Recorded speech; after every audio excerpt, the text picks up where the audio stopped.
It's great to see that SID has a chapter dedicated to pacing oneself, the risk associated with this kind of civic technology work and self-care.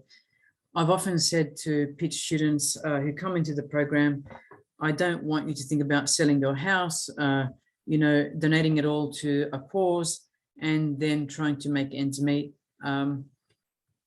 when you're trying to do beneficial civic technology work. That's not what it's about. My hope is that with time, we're going to have large organizations that will support civic tech so that there are not consultancies, small boutique locations. I want to see PIT technologists within large organizations, and some have already said that is the way of the future, but I'm waiting to see those jobs really open up for that diverse skill set to enter the workplace. Always a government agency employee job will be much more stable in the longer term than not.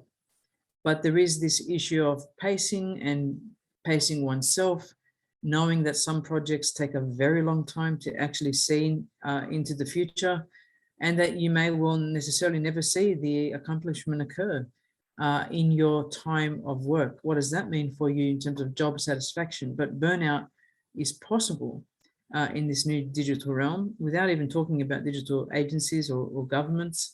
And now it's just been exacerbated, particularly since COVID.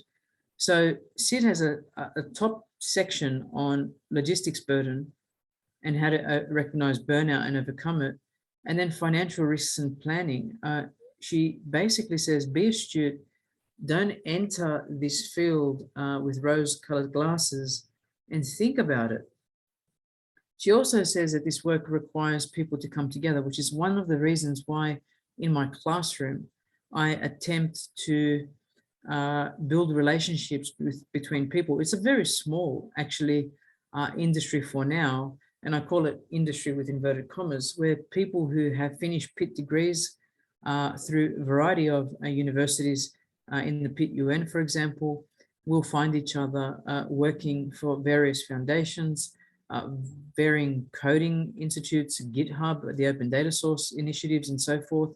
And so making friends internally to PIT is really important. It may well be where your next contract comes up, but also provides that level of solidarity that one needs in an emerging area of employment.